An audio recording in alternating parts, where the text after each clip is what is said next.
దాచిన సొమ్ము.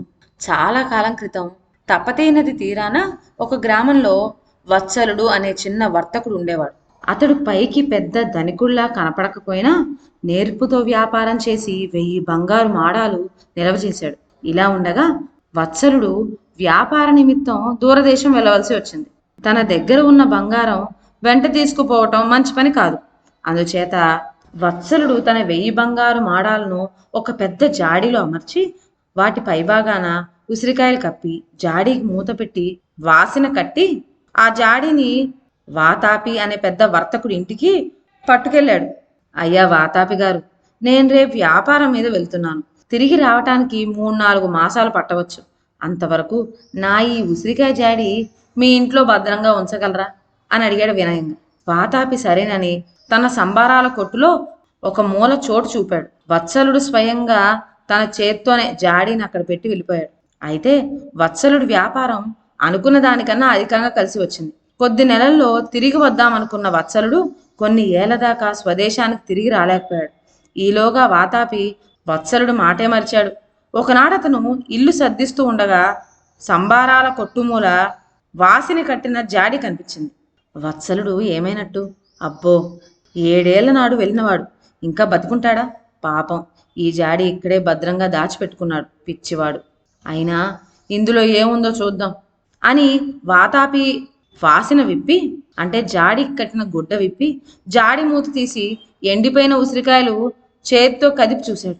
పైన ఉన్న ఉసిరికాయలు పక్కకి తీయగానే అడుగున ఉన్న బంగారు మడలు తలుక్కుమని మెరిసినాయి.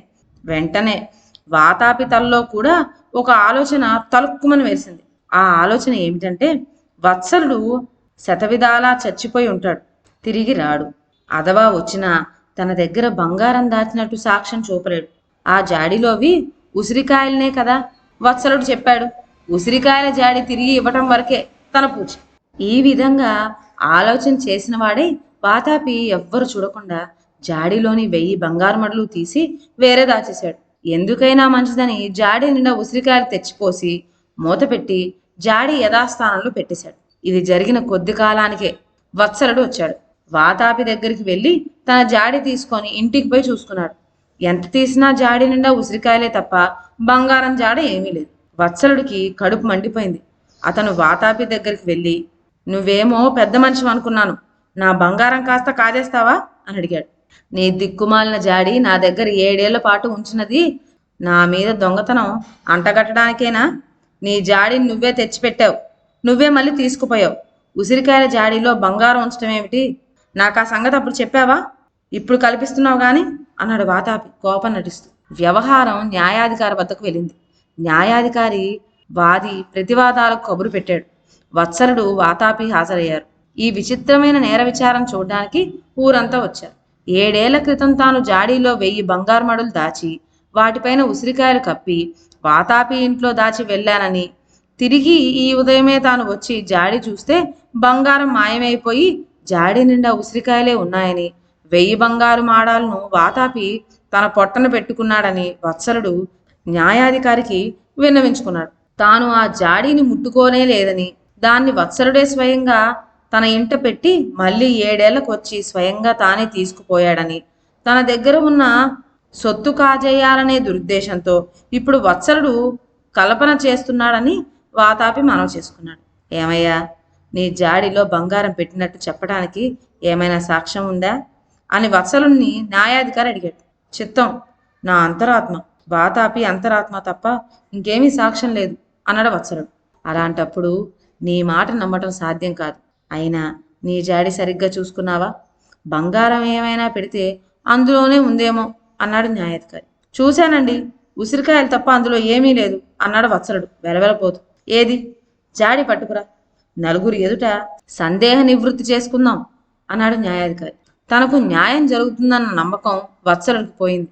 అయినా న్యాయాధికారి కోరినట్టు ఇంటికి పోయి ఉసిరికాయలతో సహా జాడి తెచ్చి న్యాయస్థానంలో ఉంచి వాటిని బయటికి తోడుతూ, చూడండి, ఒక్క బంగారం కూడా లేదు, అన్నీ కాజేశాడు, మీరే చిత్తగించండి అన్నాడు వత్సలుడు ఆవేదనతో. అయితే న్యాయాధికారి వత్సలుడి మాటలు వినటం లేదు. ఆయన 2-3 ఉసిరికాయలు తీసుకొని ఒక్కొక్కటే కొరికి చూస్తూ ఆశ్చర్యం ఆశ్చర్యం అనసాగాడు. అందరూ ఆయనకేసి వింతగా చూస్తున్నారు. మీరంతా తలా ఒక కాయ తీసుకొని రుచి చూడండి అన్నాడు న్యాయాధికారి. ఎందుకో తెలియకుండానే అందరూ తలా ఒక కాయ తీసుకొని రుచి చూశారు. న్యాయాధికారి వత్సలుడికేసి తిరిగి, 7 ఏళ్ల క్రితం నువ్వు జాడీలో పెట్టిన కాయలు నిన్న కోసినట్టుగా ఎంత రుచిగా ఉన్నాయో, ఎక్కడ సంపాదించావయ్యా ఈ అపురూపపు ఉసిరికాయలు అన్నాడు. వత్సలుడు వెర్రిమొహం వేశాడు. మిగిలిన వారు మటుకు, అయ్యా ఇవి 7 ఏళ్ల క్రితం కోసినవి కావు, ఈ ఏడు కోసినవే అన్నారు న్యాయాధికారితో. న్యాయాధికారి వాతాపికేసి తిరిగి, ఏమయ్యా నువ్వు ఈ జాడి ముట్టుకోనే లేదంటావు, ఇందులో ఈ 7 కోసిన ఉసిరికాయలు ఎలా వచ్చాయి? ప్రమాణం చేసి అబద్ధం చెప్పినందుకు ఉరిశిక్ష విధించి తలారికి అప్పగించినా మర్యాదగా బంగారం వత్సలుడికి ఇచ్చేస్తావా అని అడిగాడు. వెంటనే తాను చేసిన తప్పు ఒప్పుకొని వాతాపి వత్సలుడికి 1000 బంగారు మాడాలు ఇచ్చేశాడు. న్యాయాధిపతి యుక్తిని అందరూ మెచ్చుకున్నారు. ఇదండి వాటి కథ. మరొక మంచి కథతో నెక్స్ట్ వీడియోలో కలుద్దాం. అంతవరకు సెలవు. నా ఛానల్లోని కథలు మీకు నచ్చినట్లయితే నా ఛానల్ను లైక్ చేసి సబ్స్క్రైబ్ చేయండి. షేర్ చేయడం మర్చిపోవద్దు. కొత్త కథల నోటిఫికేషన్ కోసం బెల్ ఐకాన్ ప్రెస్ చేయండి. Thank you.